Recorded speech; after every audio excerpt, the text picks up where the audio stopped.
Long before modern kitchens, recipe apps, or meal kits, survival cooking looked very different. Out on the open plains, a trail cook named Charlie Goodnight revolutionized how food was prepared on the move. He mounted a simple wooden chuck box onto a rugged army wagon, and with that, he created a system that could feed a dozen exhausted cowboys after brutal 16-hour days in the saddle. There were no measuring spoons, no written recipes, just instinct, fire, and whatever ingredients were available. Meals were built around simplicity. One pot, one fire, and ingredients that could last the journey. Salt pork, beans, potatoes, and tough cuts of meat formed the backbone of cowboy cooking. But what made these meals special wasn't just their simplicity, it was their efficiency. And surprisingly, that same efficiency is exactly what many people today are looking for. Cooking for one, limited energy, tight budgets, minimal cleanup. These old cowboy meals weren't designed for comfort, they were designed for survival. Yet today, they might be the most practical solution for everyday life. Take son of a gun stew, for example. Back then, it included whatever parts of the animal were available. Today, you can simplify it. A bit of stew beef, potatoes, onions, and carrots simmered together in one pot. No stress, no waste, and enough leftovers to last days. Then there were cowboy beans, the true staple of the trail. A pot of pinto beans, slow-cooked with a bit of pork and spice, could feed a group for days. Cheap, filling, and incredibly reliable. And chile? It wasn't the ground beef version you see today. Cowboys used chunks of meat, dried chilies, and even a splash of coffee to deepen the flavor, creating something bold, smoky, and satisfying. These meals weren't fancy, but they worked. And that's the point. Because what's coming next isn't just about food, it's about rediscovering a way of cooking that saves time, money, and effort without sacrificing taste. But here's where things start to get interesting, because the next meals weren't just practical. They were built to last 4 days and still taste better every time you reheated them. Out on the trail, wasting food wasn't an option. Every ingredient had to earn its place, and every meal had to stretch as far as possible. That's why many cowboy dishes weren't just cooked for one night, they were designed to last. One perfect example is the classic chuck wagon pot roast. Tough cuts of meat were smoked for hours with onions, root vegetables, and a splash of something acidy. Coffin vinegar to break everything down. The result, meat so tender it practically fell apart. Today, the same method works just as well in a slow cooker. Set it in the morning, and by evening, you've got multiple meals ready without lifting a finger. Then there's bacon and bean. Super clever way to transform leftovers into something entirely new. Instead of throwing away yesterday's beans, cooks would add water, bacon, and a bit of cornmeal to create a thick, warming dish perfect for cold mornings. Even scraps had value. Cowboy hash was born from necessity. Leftover potatoes, bits of meat, and onions were chopped and fried together until crispy. Nothing wasted, everything reused. Add an egg on top, and suddenly you've got a complete meal in minutes. Another underrated dish was slow-simmered beans with pork, inspired by Mexican simple ingredients: beans, pork, garlic, and water transformed into something deeply flavorful with time alone. No fancy techniques, no expensive ingredients, just patience. And that's the common thread here. These meals weren't about complexities, they were about letting time do the work. Even sourdough biscuit stew followed the same idea. Dough dropped into a bubbling pot would cook into soft dumplings, turning a simple stew into something filling enough to last hours. It's the kind of meal that keeps you going not just physically, but mentally too. Because when food is this simple, cooking stops feeling like a chore. But what happens when there are no ingredients left to stretch? That's where cowboy cooking becomes even more creative and surprisingly clever. When supplies ran low on the trail, recipes went out the window.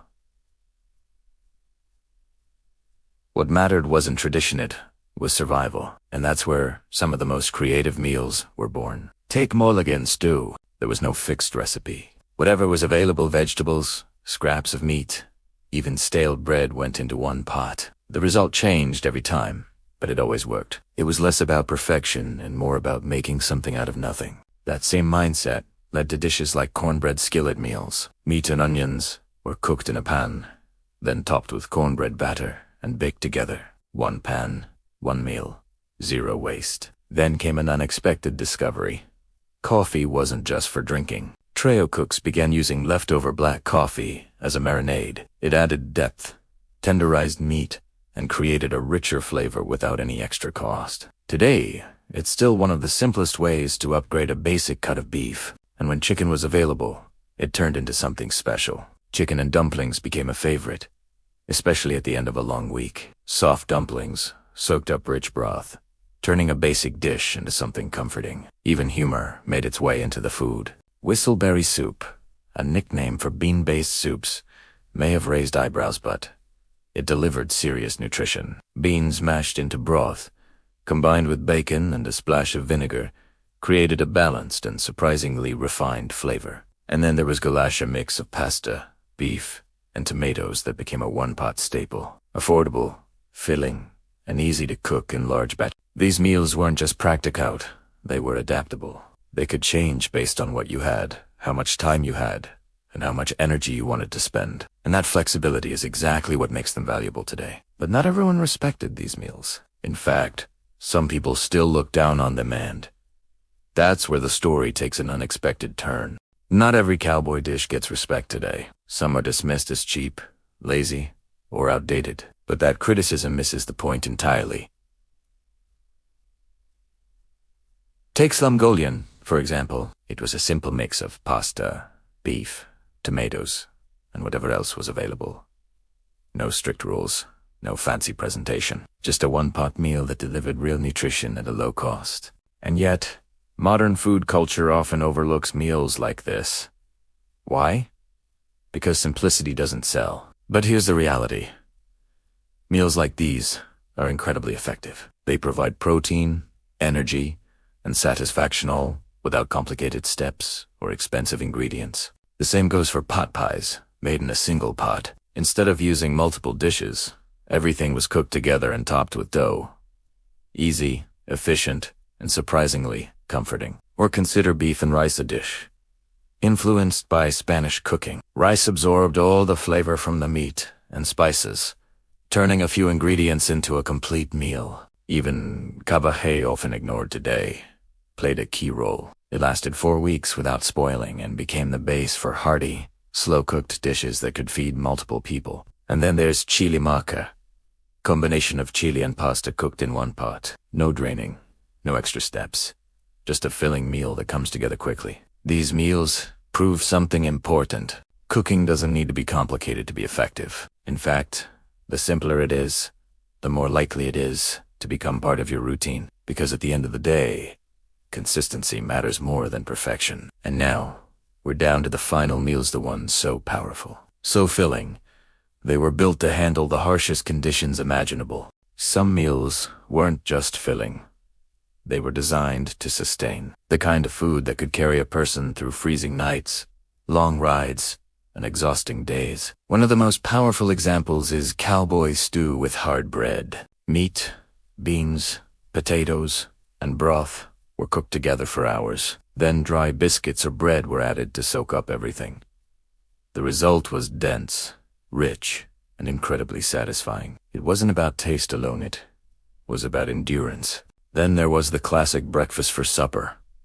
Bacon, potatoes, onions, and eggs cooked together in one skillet. Quick, cheap, and deeply comforting after a long day. But the most iconic dish of all, Texas trail stew. Everything went into the pot: meat, vegetables, beans, spices, and slowly simmered until it became something greater than the sum of its parts. A single cooking session could provide multiple meals, each one tasting better than the last, and that's the real lesson here. These meals weren't just about survival, they were about efficiency, simplicity, and care. They prove that you don't need expensive ingredients or complicated recipes to eat well. You just need a pot, a few ingredients, and a little patience. Because in the end, the best meals aren't the ones that impress others. They're the ones that work for you. Now the real question is, if you had to pick just one of these meals to try this week, which one would it be?